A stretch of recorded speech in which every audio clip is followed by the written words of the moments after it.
Hey everyone, today we're talking about why preconception lab testing matters. And I have Elizabeth Rohe here today. Hello. She is a functional practitioner. She's actually my functional practitioner and I've been working with her for over a year. And she just recently came on to help with Unique Footprints. I'm Jenny Morrow. I'm a nurse, mom, and founder of Unique Footprints. We are so excited to tell you everything about why preconception lab testing matters. So Elizabeth, what do you think? Like, which ones do you usually tell families to start with? Well, usually what I say, I kind of give this analogy, I guess you can say, is a lot of women tend to prepare for your wedding, let's say 6 months to a year, right?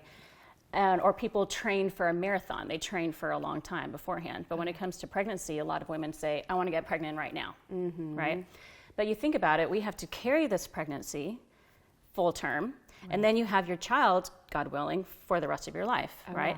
So it's important to make sure you're as healthy as possible, that your body is healthy as possible, and that your baby will be for a pregnancy, right? And it takes about 4 months for sperm and egg health to pretty much be healthy, right? Or to work on anything that's abnormal in your lab value. Right, to create a new egg, to create new sperm, it takes about 4 months. Okay. Yeah.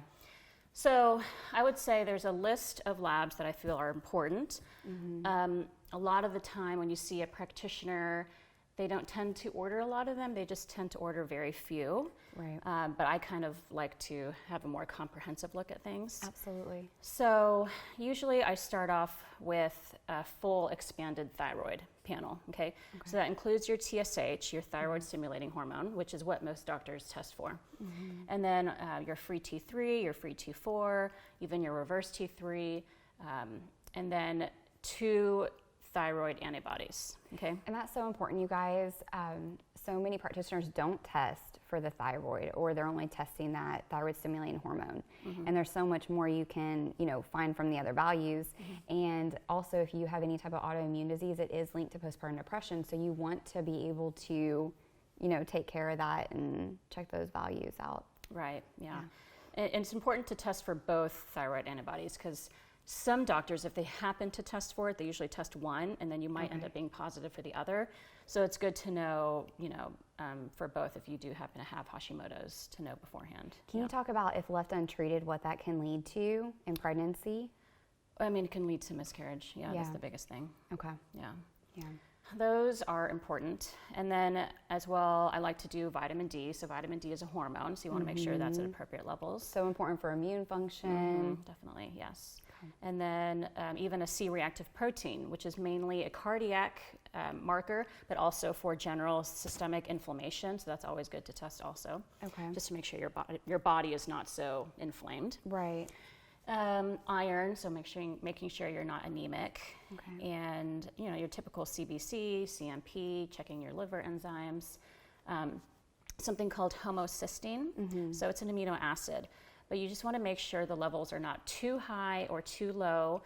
If they're too high, they can cause a lot of issues such as premature rupture of the membranes, intrauterine growth restriction of the baby. There's even studies I told you that have been linked that if you have too high of homocysteine, it could be linked to autism in children. So, right. And then you were saying too high or too low, right? Yeah, okay. Too low. So usually too high can be associated with MTHFR genetic factor. Too low, what could cause a too low homocysteine? Well, I mean, you might find this in a lot of vegans if they're not having enough amino acids. Okay. Things like that. So I don't see that too often, but I have seen it, yeah. Okay. So usually things that I do is I try to add more amino acids to their diet or give them glutathione, and that helps raise their homocysteine. And then another one you like to check is B12, right? Okay. Yeah, your vitamin B12, your folate, you just want to make sure those are at good levels. And Mom, remember, this is all for not only you, but your baby. We want to make sure you're not depleted, but that you're healthy so that you can have a healthy baby or minimize risk. So it's for both. Yeah. And then a lot of moms sometimes will think about, well, preconception for the first baby, I want to do everything I can to prepare. But what about the second and the third? Those moms are even more depleted, right? Yes, definitely. Yeah, so it's important for every pregnancy. Yes, yeah. So those are the biggest ones, I'd say.